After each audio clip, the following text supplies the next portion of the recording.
Alrighty. If I remember correctly, we concluded chapter 27 last time, and we are on to chapter 28.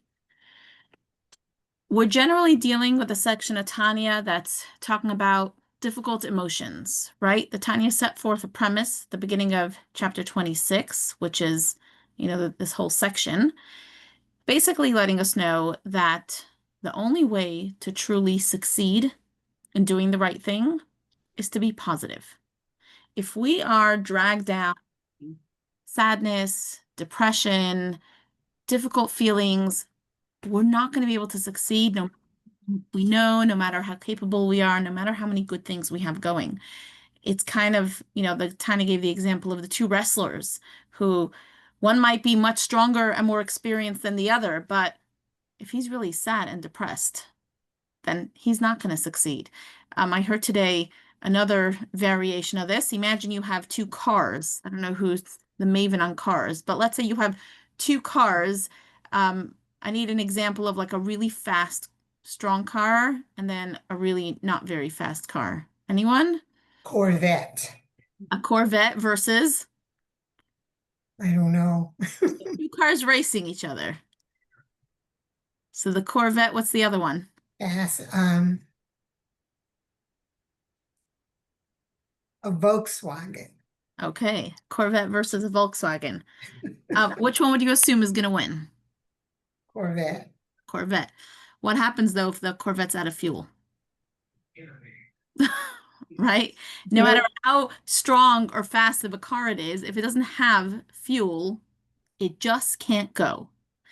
And the same thing is with us. No matter how much we know and how experienced we are and how much we, have done the right thing in the past, if we're not upbeat and positive, we cannot succeed at this game of life. We're just going to be dragged down. Now, our animal soul, specifically the evil inclination part of the animal soul, that's the part that's constantly trying that's the aspect of the animal soul that's constantly trying to drive us towards doing what we shouldn't do, knows this very well. And so it's constantly trying to find ways to get us down, to get us upset, sad, depressed. Um, and this is what this group of chapters is talking about. What do I do when I have all of these reasons to be really frustrated and upset and down and depressed? How do I keep going positively and happily despite these situations?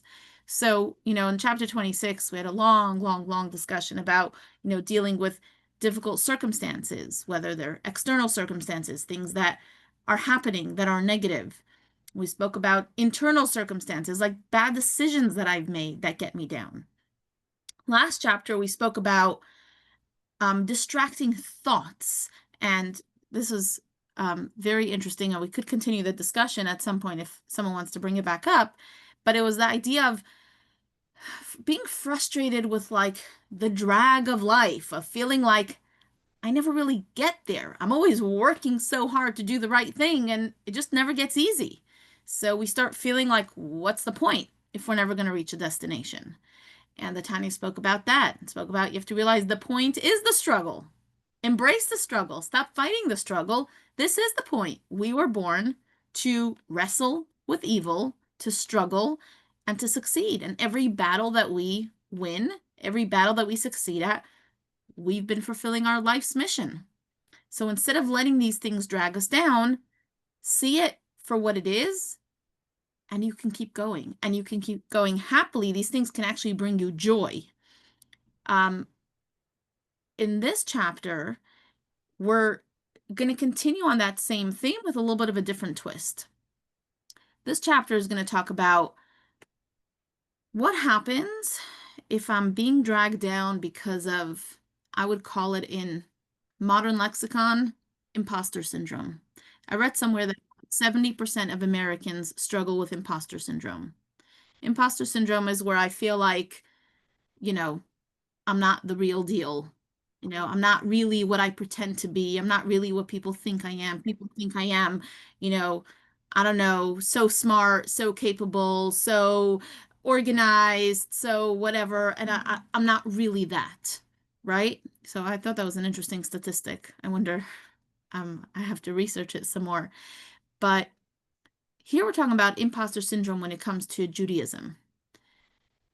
What happens if I am working really, really hard on doing the right thing? I'm trying so hard. I'm like, committing to doing Jewish, doing holy, whether it's Shabbat or it's kosher, hi Harriet, or whatever it is. And then when I'm in the midst, when I'm on this high of like doing really good things, suddenly I have really distracting negative thoughts. Meaning, as just when I feel like I finally got this, I finally started doing, let's say Shabbat candles. Suddenly, every time I start lighting Shabbat candles, I'm like plagued by these thoughts, whether it's I start remembering, always start thinking about business, or I start thinking about some difficult relationship, or I start really wanting to do something that is not Shabbat appropriate. And I think, 1 second, I finally got here. I'm finally in this place where I am really doing something holy and something good and something positive. Why now? I must be a faker. You know what? I'm probably not the real deal. I'm trying. I keep thinking that I'm so holy. I'm so good. I'm doing Shabbat now. I'm lighting candles. And every time I do it, I get these distracting thoughts. Yeah, probably not the real deal. And that could really take you down. When you're really trying to get to a certain place and you finally get there and you just start feeling like a faker, that's what this chapter is talking about. Now, it's interesting, the way chapter 28 frames it is specifically within the context of prayer. So it says prayer and Torah study, which, we could expand to holy involvement in general. But let's talk about prayer for a second. For starters, I don't know if you're comfortable sharing how many people here have a prayer book at home that they use regularly, like on a daily basis. Awesome. I think I think just in general, since Tanya is talking about prayer, I think that in general, I have found that a lot of people don't fully understand the Jewish approach to prayer. Some people have think that they relate to prayer as in synagogue, as in going to hear a cantor or a rabbi sing in a synagogue. The Jewish way of prayer is that we're supposed to be praying every day. Encouraged to pray following a specific text, whether you follow it in the Hebrew or in the English. Um, but taking time every single day at the beginning of the day specifically to pray is not just, one of the Jewish obligations, but it's really an experience. When done right, it's something that we spend time every day having a real spiritual experience as a preparation for being able to go into my day and having a positive day. So the Tanya is saying, what happens if I really want to invest in this prayer? Hi, Lorraine. I have my prayer book. I sit down, I make the time, I open up my prayer book, and suddenly, whoosh, all the thoughts in the world come to my head. Now, I once heard a joke, I think it's pretty true. They say if you ever forget what you need to do, just open up a prayer book. Because guaranteed, the second you open up that sitter and you're really trying to focus, you suddenly remember, oh yeah, I was supposed to call that person and I have to, return the book I borrowed from the other one. And oh yeah, I needed to ask her for that recipe. And, isn't today the day that suddenly we remember everything. And everyone thinks it's just me. It's just me. And we'll hear the Tanya's telling us, no, it's not just you. This happens. This is actually, if it's not happening to you, then maybe you're not really praying seriously enough because it's like it's part and parcel of prayer. You try to pray and you have these very strong distractions. And in this chapter, the Tanya says, so whether I'm sitting down to pray or I am engaging in Torah study, like right now, or I'm sitting down to do something holy, to light my candles, to bake my challah, to, whatever other good, holy, and positive thing I want to do. It's very common that we'll be plagued by negative thoughts just in that moment, and that can really take us down. So what are we supposed to do? So the Tanya is going to tell us two things. Firstly, the Tanya is going to tell us what to do about these thoughts in the moment, then it's also going to tell us how we should feel about it. So, for starters, the thoughts in the moment that Tanya says, you really have to completely not engage in the thoughts. You have to realize that these thoughts are coming to you not because you're an imposter, not because you're a faker. You know why these thoughts are coming to you? Because you're doing something really good. If there's any, if anyone doubted this concept that Tanya is constantly talking about the two souls, that I have these two souls inside me, someone's like, yeah, I don't know if that's true or not. You really want to see where it's on display? It's during prayer. It's when I'm trying to really engage in a holy thing, because suddenly I am coming with the most positive of intentions. I want to do something really good and holy. And in that same moment, I have these crazy distracting thoughts to do everything but.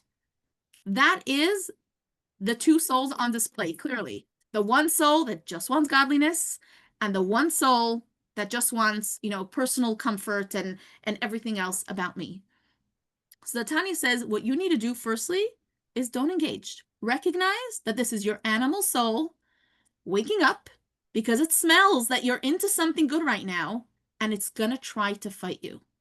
It's like, if someone's in business and they're always keeping an eye on their competition, because that's what we do to keep your business going. What's going to happen the day you find out that your competition is onto something really big and really good? You're just going to sit back and be like, oh, well, I guess we'll let, no way. That day you're going to call a meeting and you're going to sit down and you're going to try to figure out, all right, what are we doing about this? Right? And the same as with, if we want to go back to the wrestling scenario, when there's a wrestling match, typically, from what I understand, I can't say I've ever watched a wrestling match from start to finish, but correct me if I'm wrong. There's like high and low points during the match, right? First they're going at it and it's really intense. Then maybe there's a little bit of a lull, and then, one person starts up again. Let's say you're in a lull and things are just, whatever. And one of the competitors suddenly starts going at it really strongly. What's the other one going to do? You say, like, all right, bring it on. Of course not. This is when you get yourself together and you start fighting back. That's exactly what happens with our animal soul when we start engaging in something holy, specifically prayer, Torah study. Why is it? I can imagine that everyone who's here, because this is Torah study, this is something your animal soul definitely does not like that you're doing. It's, being fully exposed in this conversation right now. And I am sure that on Monday nights, when it comes to 8 o'clock, it's very likely that you have a thought where suddenly, like, I'm too tired tonight. Maybe I'll skip tonight. Oh, right. Tonight, I suddenly remember there's all these things that I need to do. Or, I think the animal soul has a little bit of a harder time because we're on Zoom. So I can't tell you, like, oh, there's no traffic, there's no parking, there's too much traffic. So it has to come up with other reasons. But I am sure that there are a lot of reasons that come to mind where you could be like, you know what? I think this Monday I'm going to skip. And it's not because you're a bad person. It's not because your life is so busy, because somehow when you're sitting in the restaurant reading the menu, you don't get those kind of distractions in the middle. Like, I could read an entire menu from start to finish, and I'm not going to have the same type of distracting thoughts as I have when I sit down to read from my prayer book. Why is that? Because the animal soul senses that I'm onto something good. My godly soul is kind of awakening. And so the opposing power, the animal soul, will wake up as well. So for starters, recognize that it's normal. And the first thing you need to do is just not engage. Just focus even harder on what it is that you're doing, whether it's the prayer or the Shabbat candles or the study. Just try as much as you can to fully focus on the good thing that you're doing and not to give any attention to that distracting thought. The only way to really make it go away is to really ignore. You almost, and we'll read it inside in a minute, but the Tanya says you have to imagine it's like a person. Like, imagine you sat down to read, let's say to study Torah, and somebody came and stood in front of you and said, hey, hey, hey, you don't really want to study now, right? don't you want to go bake a cake now? Don't you want to go, I don't know, wash the dishes? Don't you want to go call your friend who you didn't call last week? If there was a real person standing there and doing that, when you made up your mind that you want to pray or study right now, what would you do? You try to argue with them? You try to fight with them? No, you would just ignore them. You'd super focus, and it might be a little hard to imagine. I'm trying to think of um, a more realistic scenario where it would happen. You know where I could see it happening? Unfortunately, on campus. We talk to students all the time about what do you do when someone comes and like heckles you and just starts making comments to you. Like, hey, so what do you say about Gaza? What do you say about, so are you a this? Have you served in the IDF? Like they just come and they're just trying to bother you because they want to get a reaction. Now, you could engage, you could argue back, and typically it doesn't go very well because no matter what you say, you're getting into this argument and it just doesn't go well. You're always better off just ignoring. If someone's there just to have, not if someone's there to have a real conversation, if someone's there just to bother you, just to distract you, actually reminds me, I think it was Rabbi Dov Greenberg. He's a Chabad rabbi at Stanford University. He was once invited to speak. I don't know. He was speaking on campus at one of these events. This was before October 7th. Believe it or not, these issues were, alive back then too. And he was talking about something Israel related. And while he's talking, there were one of these people in the crowds who was just trying to yell like, "Hey, free Palestine, free Palestine." And it was really annoying. And at some point, the lecturer said to him, "Hey, what's your name?" I don't know, let's say his name was Mike. "Mike, can you stand up and tell everybody why you murdered your grandmother last night?" This guy's like, what are you talking about? I did not murder my grandmother last night. "Well, stand up and let everybody know. Why did you murder your grandmother last night?" And the guy was like caught completely off guard and didn't know what to say because whatever he was going to say was going to be wrong. When someone makes such an outlandish accusation at you, you're really stuck because like whatever you say is going to be wrong. And sometimes it's better just not to say because we're going to start arguing. Well, I actually didn't. It actually wasn't yesterday. Whatever you say, the fact that you're even engaging is like you're giving some credibility to what they're saying, and it doesn't go very well. I know we're getting carried away, but similarly, that's obviously what this guy was trying to do to the lecturer, just throwing out sentences about Palestine. Similarly, what the Tanya is telling us is that when you get a distracting thought in prayer, you might think, okay, let me like engage with this thought for a minute and let me put it to rest. Maybe like, let me remember that I really have other times that I could deal with this. Let me sit down and make a list of when I'm going to call the people that I need to call, or let me sit down and take a few minutes to organize my thought, and then I'll come back to prayer. And the truth is that you're not going to be able to get back into prayer that way. The best way for you to focus on your prayer, on your Torah study, is to remember that these thoughts are just coming from the animal soul and they're just a distraction. And I just need to ignore them and focus even harder on what it is that I'm doing. And eventually they'll go away. Yes, Lorraine.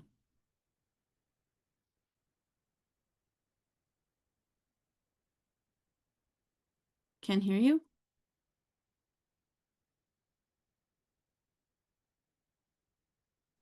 There Okay. you I don't know why it wasn't opening. Um, there's a meme going around right now that's exactly what you're talking about, Deanie.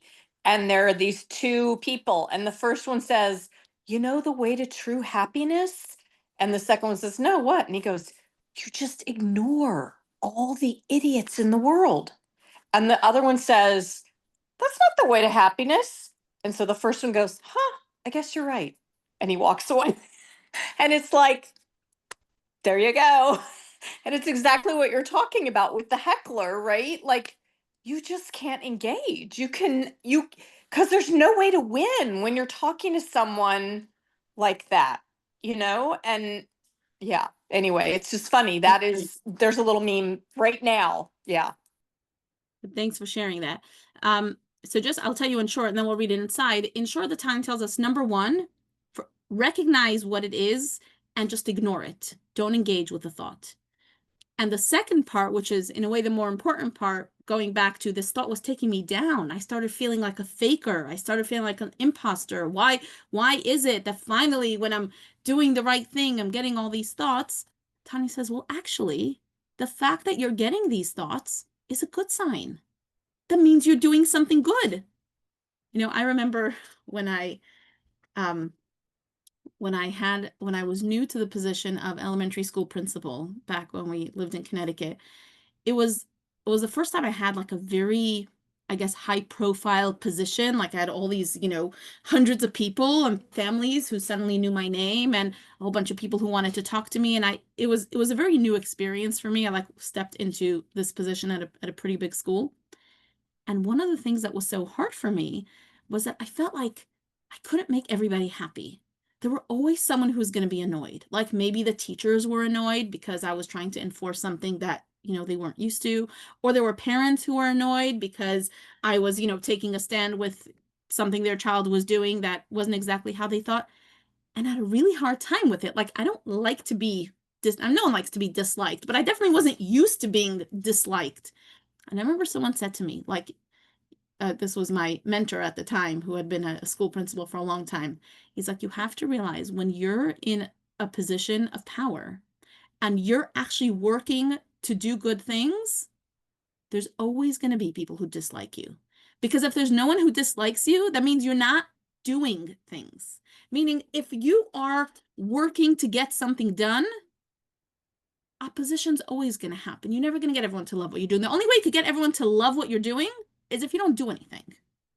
So it was trying to get me to think of it as like a positive thing. Like, your goal is not to please everyone. Your goal is to make the right decisions and realize that when you take a stand on things, some people will just not be happy. So I think of that when I read the section of Tanya, where the Tanya says, the fact that you're getting these distracting thoughts is because you're onto something so good. You sat down to open up that prayer book, to, attend the Tanya class, to, whatever it is that you did. These distracting thoughts are your animal soul telling you, hey, why are you doing such good stuff? I want in. I want to compete. I don't want you to win. So instead of getting dragged down and starting to think, oh, I'm such a faker, I knew I wasn't the real deal, it's the opposite. Say, I'm onto something so good. I am doing such a good thing. I should celebrate the fact that I'm getting all these distracting thoughts. Obviously, I have to work really hard to distract myself from them, but I shouldn't let it take me down. If anything, I should feel good. It's interesting. I hear this from a lot of people who, maybe they weren't so involved in Judaism before, and they finally start taking like real steps towards their Jewish commitment. They're starting really hard to work on kosher, or they want to try to work on Shabbat observance, or they're trying to, get involved in other things. And a lot of times they get very taken aback where in this, in like the heat of getting all involved, they suddenly feel like their desires for other things that they were trying to leave behind become even stronger. Like the certain habits that they've gotten into that perhaps weren't very Jewish and they've kind of been trying to stray away from. Now that they're getting very Jewishly involved, suddenly their desire to do those things becomes even stronger. It's like, why is that? Like I'm trying really hard to do the right thing. That's exactly what the Tanya here is telling us. If you start feeling your desires for other things getting really strong when you're doing something holy, celebrate it. You're doing something good. This is part of the process. It's part of the struggle. Definitely not a reason to get you down. Let's read it inside before we stop for questions. I'm going to share my screen, chapter 28. Okay. Even if lustful imaginings or other extraneous thoughts occur to him during his service of God, in Torah or in prayer with kavana, meaning intense prayer or other holy involvement, he should pay no attention, but avert his mind from them immediately. Nor should he be so foolish to engage in sublimation of the midot, of the extraneous thought. That is, there is and there's a little discussion here that follows that we're going to gloss over, but there is a Hasidic concept, a Kabbalistic concept, really, of trying to, when someone has a desire for something negative, I'm just going to try to sum this up.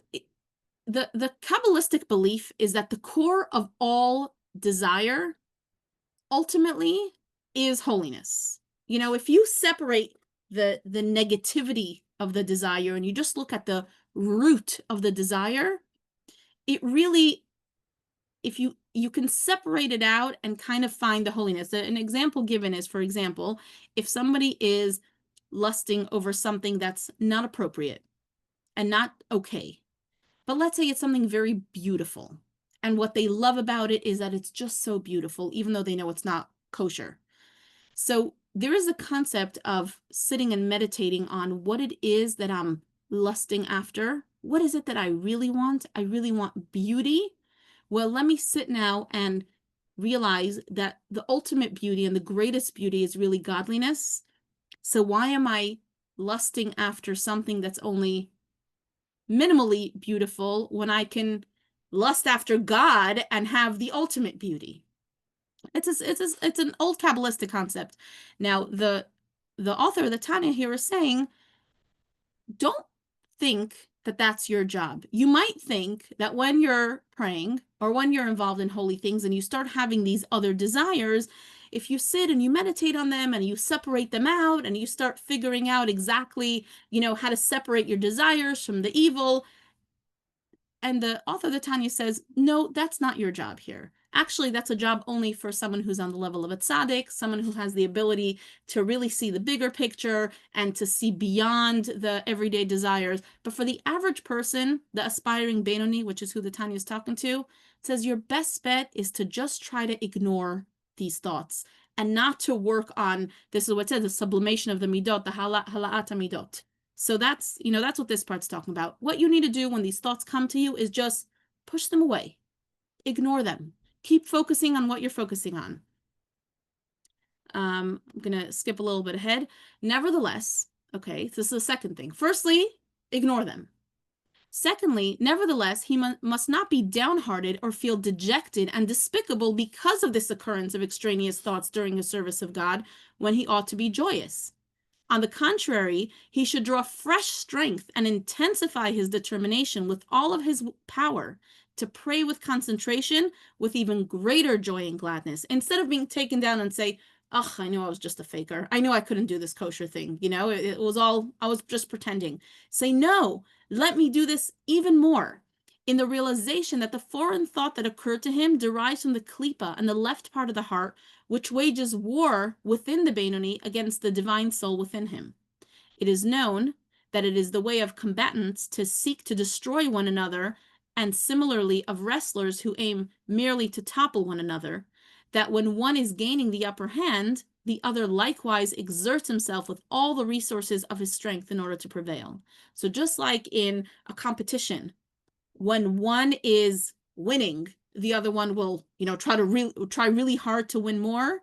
So too, when my godly soul is winning because I am taking an hour every Monday night to study Tanya, or I am going to take time out of my Friday to light my candles on time, or I am going to, make a change in my menu or in my kitchen to make it more kosher, the animal soul is going to seek to, regain its upper hand. Therefore, in the battle between the divine soul and the animal soul, when the divine soul exerts itself and musters all its strength in prayer, thereby to weaken or even vanquish the animal soul, the klipa of the animal soul too gathers strength to counter it, aiming to confuse and topple the divine soul by means of a foreign thought of its own. So this refutes the common error. When a foreign thought occurs to some people during prayer, they mistakenly conclude that their prayer is worthless. Ugh, I just don't really know how to pray. I was never really meant for this. I was never supposed to, do Shabbat. I was never supposed to, fill in the blank, whatever it is. Because a person thinks to themselves that if I prayed properly and correctly, this is what they mistakenly believe, no foreign thoughts would have arrived. If I would arise in his mind, if I really knew how to do this right, I wouldn't be having these thoughts. They would be correct if there were but one soul within a person. If I only had one soul inside me, and at the same time that I wanted to light my Shabbat candles, suddenly I had this like tremendous desire to, I don't know, watch a certain show or, engage in something else that was not okay. So then, yeah, I could say maybe I'm schizophrenic. Maybe there's something wrong with me that I try to want these two opposing things at the same time. But when I realize that I have two souls inside me and they each have opposing desires, I can celebrate it. It's normal. Let me just finish this paragraph. They would be correct if there were but one soul within a person, the same soul that prays also being the one that thinks and ponders foreign thoughts. But in fact, there are two souls, each waging war against each other in the person's mind. Each of them wishes and desires to rule and pervade in the mind exclusively. All the thoughts of Torah and fear of God come from the godly soul, while all thoughts of worldly matters come from the animal soul. And when I realize that, I can say, wait a second, there's nothing wrong with me. I'm totally normal. And not only that, let me celebrate this. It means I'm doing something right. Yes, Sarah, go ahead.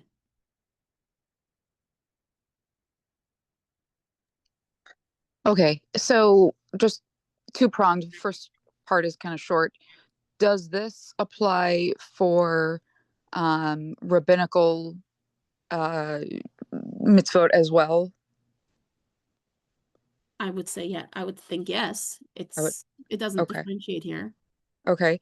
And so from that, does this apply to things where, for example, you're not allowed to participate in a certain mitzvah? I think what comes to mind for me anyway is those who are forbidden to fast on a fast day because of a certain condition, for example. And they'll have, and I know people who have this sort of imposter syndrome mentality of like, I have to eat. I'm required to, but there's almost, I don't want to say a jealousy aspect of it, but like it's like their thoughts are going elsewhere. Like I'm eating now and I should be fasting. And so it's almost the same thing, but not really. So I wonder if that would be applicable. If somebody is not allowed to fast, then for them, the mitzvah is not to fast. So, I think we have to, it reminds me of a story of Rabbi Zusha, and what was his brother's name? I forgot his name. Rabbi Zusha of Anipali had a brother. They were two brothers, both very well known. Anyway, they were both put into prison for, as Jews commonly were in those days. And they were put into prison. They were put into a room full of people. It was like a whole crowd. And in the middle of the room, there was a bucket that was basically the bathroom for everyone to be using.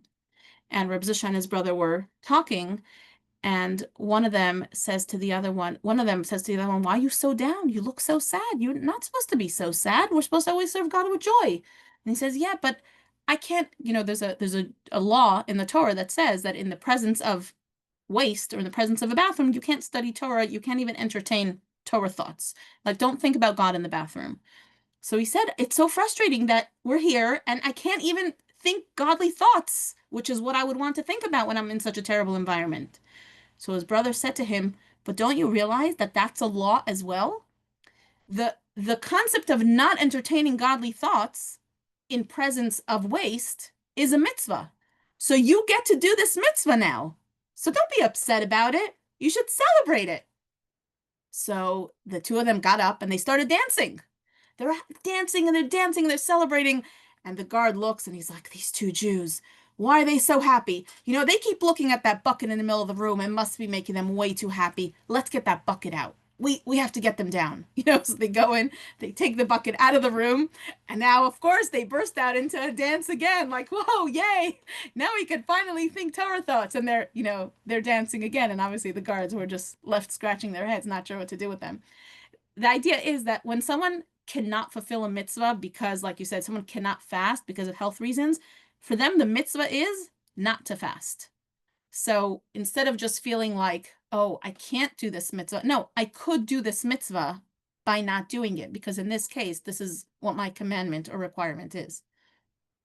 Does that answer your question? It does. It almost makes it feel like an irrational imposter syndrome. Yeah, I think so. Well, look, you have to realize that the animal soul really just wants us to feel down. It's going to find whatever avenue it can use to get us to feel down. So, especially if your personality is to really always try to fulfill all the commandments, the animal soul knows that, hey, one second, if I get you to feel really bad that, say, you can't fast today, you're going to start feeling bad. And you know what's going to happen when you start feeling bad? Well, all those other things that you would have been doing well, you're also not going to do because you're just busy feeling all bad and depressed, and it just got you. So it's really important to stop and think, like, where is this thought coming from? Is this coming from a righteous place? Or maybe in this case, it's really just coming from my animal soul that's trying to trip me up, and it just found the easiest way to trip me up.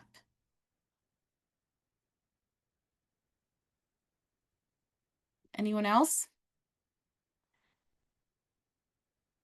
Okay, I wanted to then read a little bit more inside. Sorry, one second.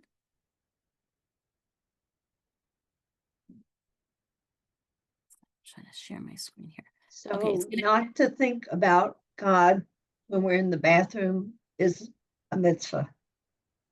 well, it's a fulfillment of a law. There's a law in the Code of Jewish Law that says you cannot think about God in the presence of a toilet or its equivalent. So yeah, by abstaining at that point from thinking about God, you're fulfilling his commandment. Okay. Okay, so let's just continue to read inside. Instead, he should pretend, this is again what happens when these thoughts are coming to me. He should pretend not to know or to hear the foreign thoughts that occur to him. He should dismiss them from his mind and strengthen still more the power of his concentration. If, however, he finds it difficult to dismiss them because they distract his mind with great intensity, like, let's say someone's, drooling over some non-kosher food item while they're trying really, really hard to, enjoy their challah at their Friday night dinner, and the thought just keeps coming and keeps distracting. What happens if I can't? It's so hard. I keep trying to distract from it, and it keeps coming back and it keeps coming back. It's like the pop-up that keeps popping up, and it keeps popping up on my screen. So here the author tells us one more little line. In addition to trying to distract myself from it, in addition to not being taken down by it, also remember that there's a God that you can turn to for help. With a little bit of humility, let's just read inside. He should humble his soul before God and supplicate him in his thought to have compassion upon him in his abundant mercies. At the same time as I'm trying to distract myself from these thoughts, I can also in my mind think, God, I'm really trying to do what you want me to do. Please just help me get over this one. And when I do that with humility, I'm not trying to push away these thoughts because of, self-righteousness, and I'm trying to earn some certain title, but I really genuinely just want to be able to focus on my prayer, on my Torah study, on the good thing that I'm doing. I can ask God for help, and God will surely be able to send me assistance and make it easier for me to overcome this. Any thoughts or questions? That was a relatively short chapter. I wanted to, if there are no specific questions here, I wanted to take a minute also just to talk a little more about prayer. Yes, Arlene, go ahead. I remember pretty much at the beginning of this study that you told a story that I thought was so powerful, and it referenced this, but in such a simple way. And I don't remember anything but the tail end of the story, but it was something about a rabbi sent a man to another town, and to visit a certain person's house or whatever, or rabbi's house, and he kept knocking on the door and nobody would answer, and he'd knock and nobody would answer, and he would come back again, and finally the person in the house answered, and the lesson was that you have control over whom you let in. And that being extended, not just let into your home, but let into your head. And Right. that seemed so easy then. Do you remember that? Or did Yeah, I take yes, the wrong yes. message from it? No, absolutely. 'Cause that's we spoke about that because the Tanya says, like you said, way in the beginning, in like chapter 3, the Tanya says that um, the garments of our soul expresses itself through thought, speech, and action. And those are the things that we have full control over. While we may not have control over the pop-ups, so to speak, that come to us, we don't have control over those urges inside of us. We do have control over whether we let them in or we don't let them in.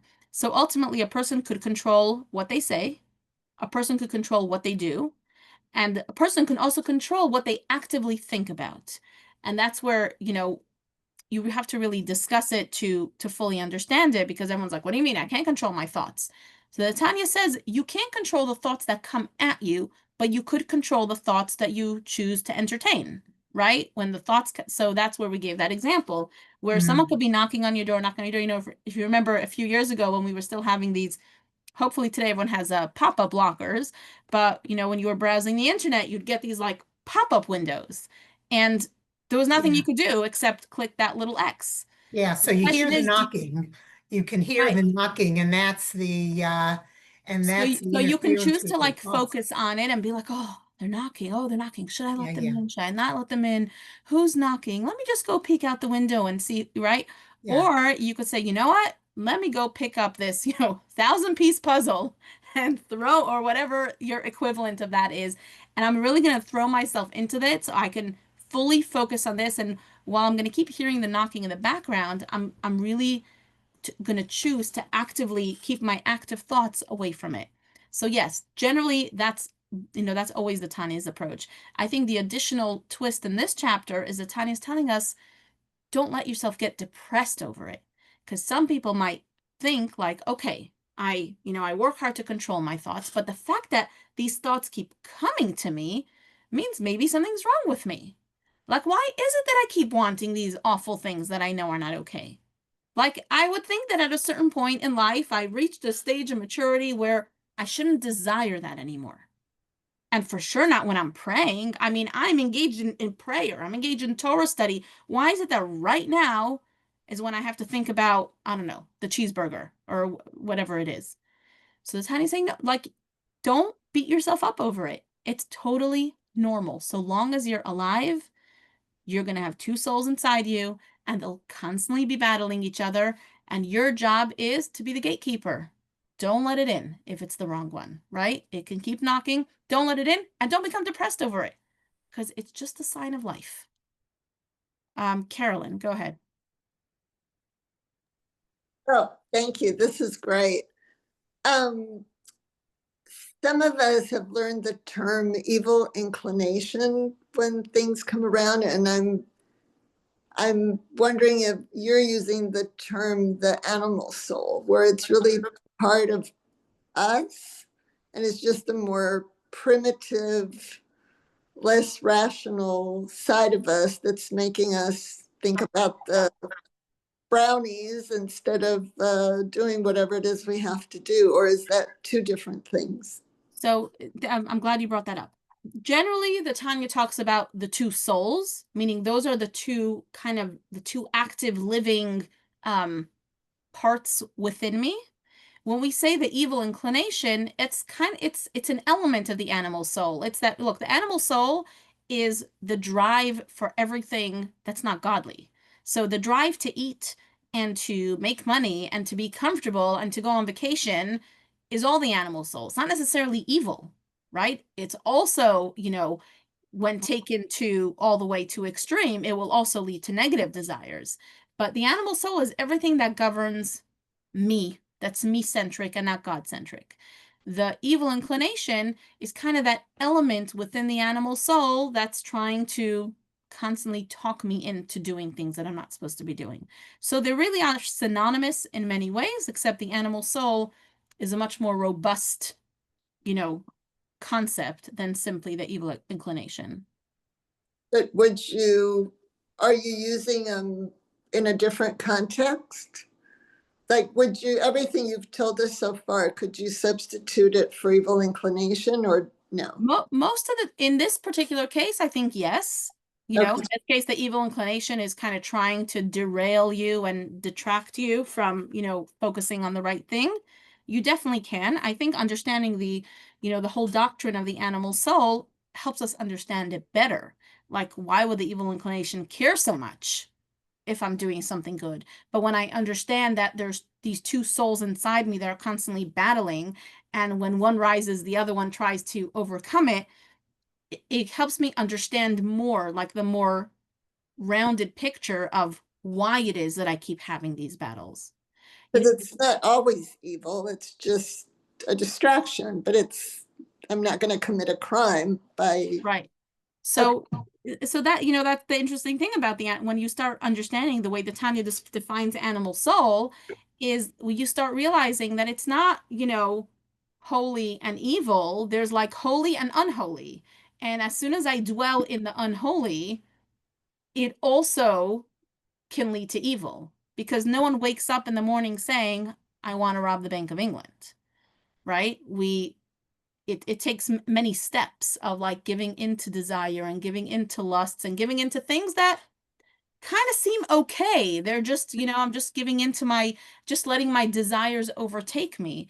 And then eventually, when I don't have control over my desires anymore, my desires are controlling me. And at that point, the desires could become more extreme and more negative. And So, if they become more extreme and more negative, they'd be more labeled as the evil inclination versus my animal soul. I mean, if it's confusing you, definitely, and it makes sense for you to substitute evil inclination here, you definitely can. Oh, I'd rather say animal than evil because I don't Okay. think animals are evil. Yeah, that's right. But that's exactly right. That's exactly it. The animal soul is just my natural soul. It's just Yeah. my instinctive soul. And most of even the evil that people do, it starts with instinct.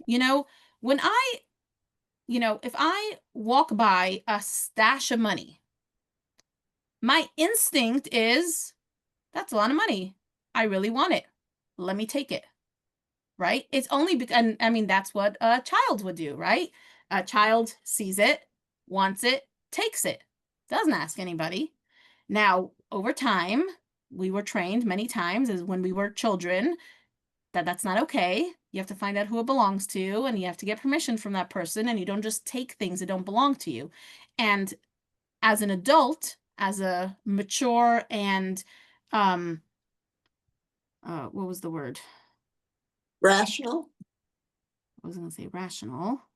As an adult with values, as someone who, has values and thinks about things, I don't just pick up someone's money or someone's jewelry because it looks nice, because I know that I need to stop and I need to think about what the right thing to do is here.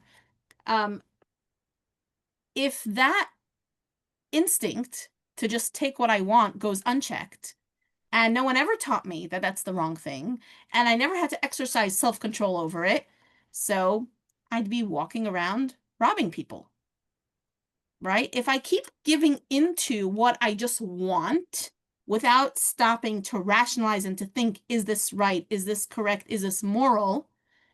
Then ultimately it leads to a lot of not good things. It also leads to a lot of like, pyre things. I'll just sit and indulge and eat a full tub of ice cream and, whatever, and do things that maybe my body won't thank me for later.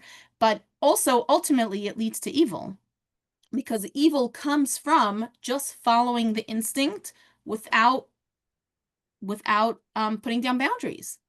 The godly soul is the intellectual soul. The godly soul is the one that says, 1 second, there's a right and a wrong. You have to stop, you have to think. God created the world. There's things that he wants you to do, there's things he doesn't want you to do. So that's I don't know if we're going off track here, but then again, definitely the evil inclination is that drive to do something evil. But it's really just an element of the overall instinctive or natural or animal soul, however you want to say it.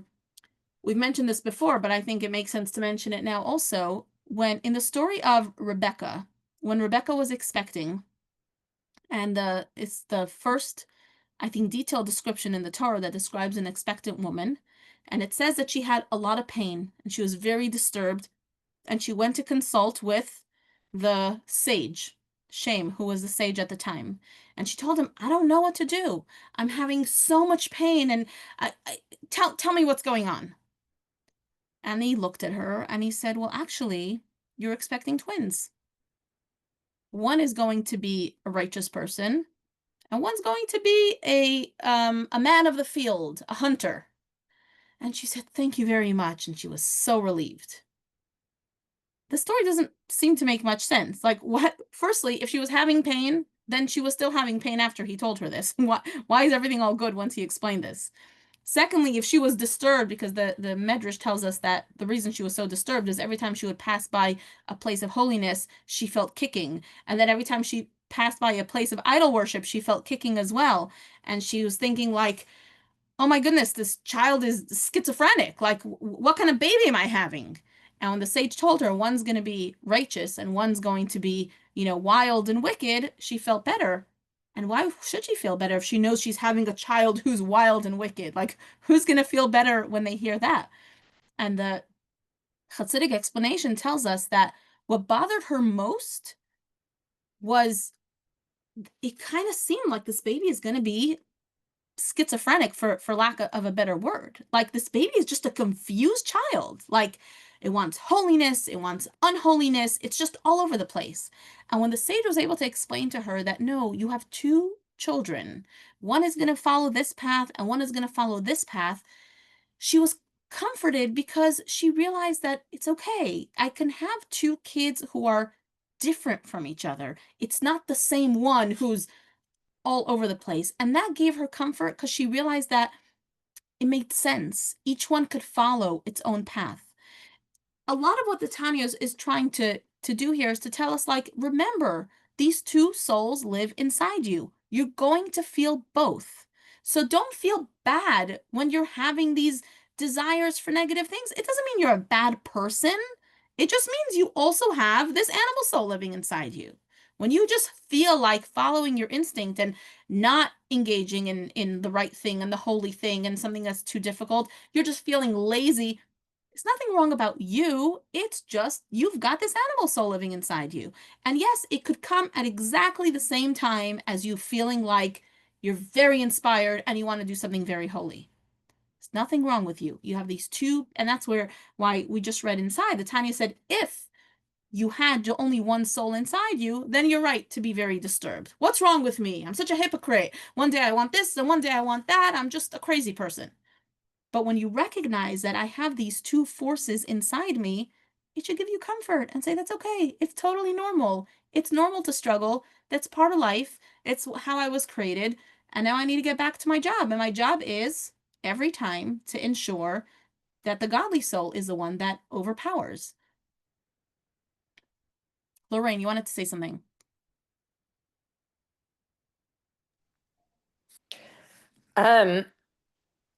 It was back to the story in the jail cell and then Harriet's comment. I remember, and this is going back 4 years ago, when you first said that comment, and I said, oh my God, when my boys were little, that was the only place I could talk to God was in the shower. There were no kids hanging on me. And I remember you saying, but you didn't know. So if you didn't know, it's not a sin. It's not, it's not that you were disrespecting God. You didn't know about that mitzvah. So how wonderful that you were connecting with God while you were taking a shower because it was your 3 minutes without barnacles. And you're laughing because I know you're at this phase I'm of life remembering this now. but you have barnacles still. You have the bitty ones. But there's something really comforting about until we learn, but we're all learning right now. So we're all on that same track. But until you learn, it's not like God is gonna look down on you and be angry. Like if I didn't know that that was not supposed to happen, I wasn't trying to disrespect God. I was trying to connect whenever I could, you know. So it's just funny because I was talking to Sarah, my animal of my, are you acting out the animal soul? Um, about this. And then I sent you, Deanie, or Lisa sent it to me. If you know Aleph, you live Aleph and you teach Aleph. And once you know Bet, you add in Bet. And it was the Chabad of the day. I don't know if you guys all get Yes. those little sayings, but it was like, yes, yes. Once you know Bet, you got to add in Bet. So you know what? Since 4 years, I've never done it because now I know Bet, you know? So Well, that's I, kind of I the want to I want beauty to of add to this that, Lori. class. So thank you. The teaching is, yes, if when you know Aleph, you can do Aleph. When you know Bet, you can do Bet. The teaching specifically, though, is when you know Aleph, teach Aleph. Some people think, I can't go teach someone else because who am I? I'm not a Rebbitzin. I don't even know the full alphabet. So let me wait till I know more and then I can teach. And the Lubavitch Rebbe said, no, you know Aleph, teach Aleph. It's okay if you don't know Bet yet. Whatever you know, you not only you could, but you should go ahead and share it with someone else. And then when you learn some more, you can share that as well. So thank you for that reminder. I think it's interesting because this past weekend there was the Sinai Scholars Retreat where some of the Sinai scholars every year get treated to this, special retreat where they spend a very special weekend together and they have all these incredible, teachers and speakers, and it's a very, very uplifting weekend. But one of the things they really emphasize in this weekend with the students is, yes, you're just a student, and yes, maybe you've only taken a few classes, but don't think that it's not up to you to teach. You know something that you didn't know a year ago. You know something that the student sitting next to you doesn't know. Go ahead and teach it.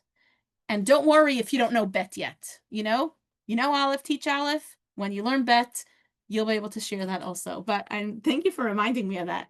I totally forgot that story. I remember when you first expressed that. I want to, just because we did speak about prayer, I want to encourage anyone who doesn't own a prayer book in their house to go ahead and get one. If you need a recommendation, I'm happy to recommend one. And see if you can take, especially if you're at the time in your life where you have, maybe you're not being pulled by little children and you have a little more time to spend every day.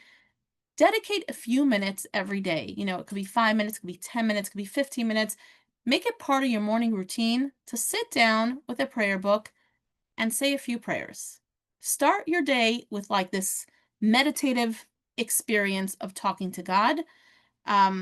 Yes, the distracting thoughts will come. That's a guarantee, but don't let that take you down, and see how it really can transform your day. It really can transform it's basically setting up a meeting with God every single day when you start your day. Not just, there are many of us who talk to God all the time. Oh God, I need help. Oh, but really just to take time to, use the prayer book and connect to God in that way. I think you'll find it very, very powerful, especially as we're getting into the season of the high holidays. Crazy to think that we're almost there, but this would be a great time to incorporate something like that in your day. Have a wonderful week. Looking forward. I'm not sure I'll make it to next week. I will send an email. I think it's going to be a little, as much as I want to, I think it's going to be a little chaotic here next Monday. So we might have to skip next Monday and, God willing, resume the following Monday. Thoughts, questions? I'm happy to stay and discuss. Go ahead. I was just going to say, once I get to the prayer or the meditation, I'm fine.